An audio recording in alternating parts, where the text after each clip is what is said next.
Banyak pelatih sanggup melatih timnas Indonesia. Sebab itu kalau Sinteyong boleh dipecat sekarang, besok mungkin ada 100 permohonan ke PSSI untuk memastikan pengganti yang hebat. Tapi ingat, kita adalah Asia, kita butuh pelatih yang menguasai budaya Asia. Mungkin ada bilang saya dukung Sinteyong. Tidak, saya sentiasa dukung kalau ada pelatih Asia yang mampu menguasai. Pak Heng Seo buktikan di Vietnam, beda bahasa. Sampai sekarang nggak bisa bahasa Vietnam, masih satu pakai translator. Di sini juga mungkin Sinteyong udah sikit-sikit lah. Tapi kita lihat Kamboja. Sebelum ini apa terjadi dengan Kamboja? Hasil dari sentuhan Asia. Mereka berubah karena budaya Jepang yang mementingkan disiplin dan apa. Yang penting sekarang kita butuh generasi mindset yang luar biasa. Memang agak berat, negara ini besar, saya paham, tapi potensi juga banyak. Yang penting, apakah mindset yang ada sekarang yang disiapin oleh Sinteyong, kalau lambat 1 menit, ya kamu didenda, nggak datang latihan on time, kamu dipecat. Apakah ini akan berlaku terus? Banyak yang terkejut dan kaget ya secara tiba-tiba PSSI ternyata memutuskan kontrak atau memecat Sinteyong di jalur on track pada saat timnas Indonesia akan menuju kualifikasi Piala Dunia selanjutnya. Salah satunya dari negara tetangga kita, yaitu tadi Raja Isa yang juga mantan pelatih timnas Malaysia, juga melatih klub-klub besar di Indonesia dan juga menjadi pengurus FAM Malaysia, mengatakan dengan terkejut ya kenapa Sinteyong dipecat. Dia mengatakan bukan membela Sinteyong, tapi dia memuji kedisiplinan yang terjadi selama ini terhadap pemain-pemain Indonesia yang tidak didapatkan oleh pelatih-pelatih sebelumnya. Karena menurutnya sepak bola di Indonesia dan Asia itu butuh sentuhan orang-orang Asia dan kedisiplinan yang membuat pemain-pemain dari timnas manapun, negara manapun di Asia ini dengan disiplin akan menjadi lebih maju. Menurutnya, dengan dicopotnya Sinteyong, mungkin akan banyak pelatih-pelatihnya akan mau melatih Indonesia. Tapi Sinteyong juga akan menjadi rebutan nantinya setelah dilepas oleh Indonesia. Tapi apakah akan ada atau akan lebih dari Sinteyong pelatih yang nanti akan melatih Indonesia?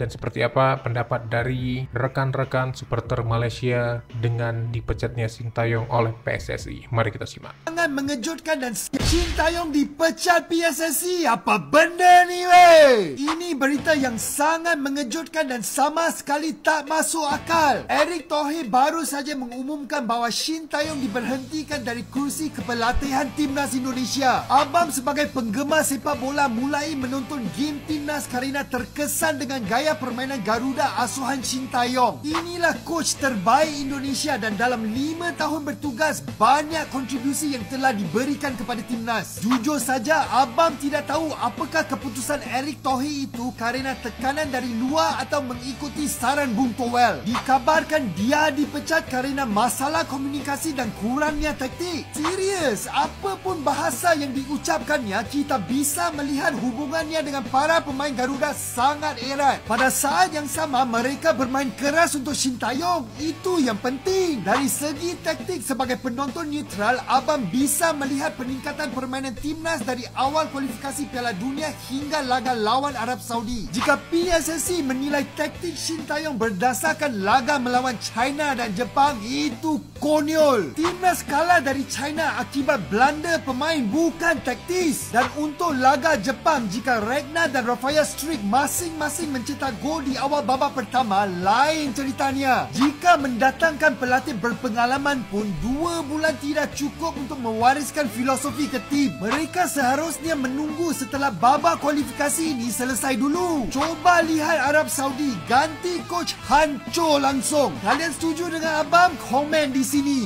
Berita tergempar hari ini, jurulatih Timnas Indonesia Sinteyong telah pun dipecat oleh PSSI pada hari ini. Ini adalah satu berita yang sangat-sangat mengejutkan, lagi-lagi untuk fans-fans Indonesia. Jom kita bahas sikit pasal benda ni. Sebelum tu, korang yang nakkan update konten-konten bola sepak, tekan dulu butang follow dan tekan mantap cuy.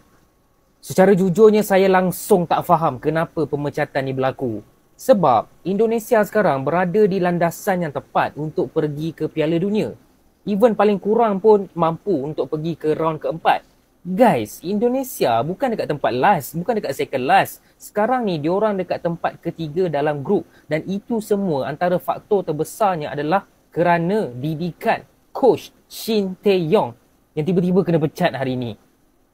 Kalau korang ingatlah, Indonesia zaman sebelum Shin Tae-yong ni datang, teruk, hauk.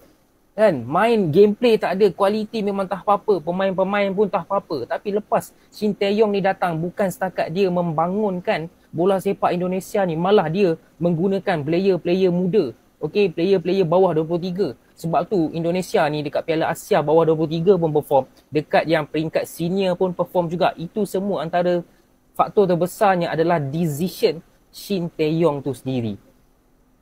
So saya memang langsung tak faham, tapi kalau kita nak pandang dari sudut yang lain, mungkin PSSI tidak nampak Shin Tae-yong ni sebagai coach yang betul-betul berkualiti, betul-betul berkaliber untuk bawa timnas Indonesia. Even penyokong-penyokong Indonesia sendiri bukan semua sokong Shin Tae-yong. Saya tahu ada yang tak suka, ada yang cakap gameplay Shin Tae-yong ni defensif, main play safe, tak best. Ada je yang cakap Shin Tae-yong tak ni, tapi bagi saya majority akan cakap Shin Tae-yong adalah a very good coach kan.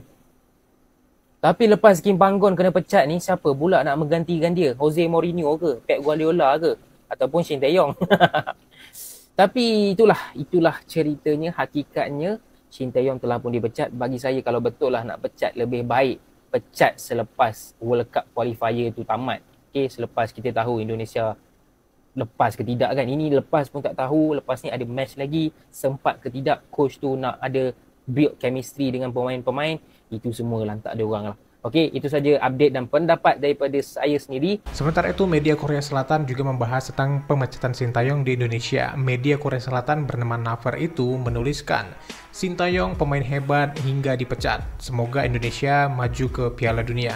Tentu itu sebuah sindiran kepada Indonesia. Shin Tae-yong yang sudah berbuat banyak untuk Indonesia tapi malah dipecat. Bagaimana menurut kalian? Apakah saat ini adalah saat yang tepat untuk memberhentikan Shin Tae-yong atau seharusnya PSSI menahan dulu sampai nanti selepas kualifikasi Piala Dunia minimal round 4? Bagaimana menurut tanggapan kalian? Silahkan berkomentar.